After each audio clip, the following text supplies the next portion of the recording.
मित्रांनो नमस्कार. जर तुमच्या घरात किंवा नात्यात कोणी दिव्यांग व्यक्ती असेल जे संजय गांधी निराधार किंवा श्रावणबाळ योजनेचा लाभ घेत आहेत, तर त्यांच्यासाठी राज्य सरकारकडून एक अतिशय आनंदाची आणि दिलासादायक बातमी समोर आलेली आहे. अनेकांचे बंद होणारे मानधन आता पुन्हा सुरू होणार आहे.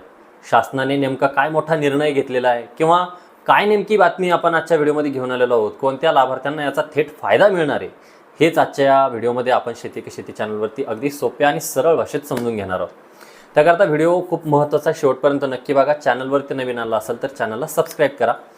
शेतकरी मित्रांनो, राज्य सरकारच्या दिव्यांग सक्षमीकरण विभागाच्या सर्व योजनांचा लाभ घेण्यासाठी आता UDID कार्ड बनवणं बंधनकारक करण्यात आलेलं आहे. आता या कार्डमध्ये काय, तर यामध्ये दोन प्रकारचे कार्ड असतात.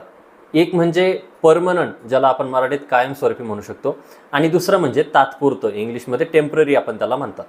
आता काही दिवसांपूर्वी सरकारने निर्णय घेतला होता की ज्यांच्याकडे केवळ तात्पुरतं टेम्पररी UDID कार्ड आहे त्यांना योजनांचा लाभ त्या ठिकाणी दिला जाणार नाही. या निर्णयामुळे हजारो दिव्यांग लाभार्थ्यांमध्ये चिंतेचं वातावरण त्या ठिकाणी निर्माण झालं आणि त्यांच्यावरती अन्याय होऊ नये याची शक्यता किंवा त्यांच्यावरती अन्याय होण्याची शक्यता निर्माण झाली होती. परंतु मित्रांनो, आता सरकारने आपली भूमिका बदलत एक मोठा निर्णय परत त्या ठिकाणी घेतला. नवीन निर्णयानुसार ज्या लाभार्थ्यांकडे टेम्पररी UDID कार्ड आहे त्यांच्या कार्डवरील जी वैधता आहे, एक्सपायरी डेट आहे, ती लिहिलेली आहे. त्या तारखेपर्यंत त्यांचं मानधन किंवा अनुदान अजिबात बंद केलं जाणार नाही. तोपर्यंत त्यांना सर्व लाभ सुरळीत त्या ठिकाणी मिळत राहणार. मग आता प्रश्न पडला असेल की याचा फायदा नेमका कोणत्या योजनांचा होणार किंवा त्यांना कोणत्या योजनांचा फायदा होणार. तर मित्रांनो, राज्यामध्ये चालणारी संजय गांधी निराधार योजना असो किंवा श्रावणबाळ राज्य निवृत्ती वेतन योजना असो किंवा इतर विधवा पेन्शन योजना असतील, ज्या ज्या ठिकाणी दिव्यांगांना अर्थसहाय्य दिलं जातं तिथं UDID कार्ड गरजेचं आहे, त्या सर्व ठिकाणी हा नियम लागू असणार आहे.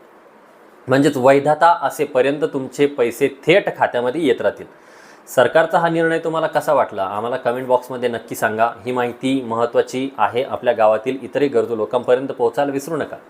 तुमचा व्हॉट्सअप ग्रुप असेल किंवा इतरही काही समाज माध्यमं असतील त्यांच्यावरती शेअर करा. अशा शासकीय योजनांच्या ताज्या अपडेटसाठी आणि खऱ्या अपडेटसाठी आपल्या शेती की शेती चॅनलला सबस्क्राईब करायला विसरू नका. भेटूया नवीन व्हिडिओसहित, नवीन माहितीसहित. तोपर्यंत धन्यवाद मित्रांनो.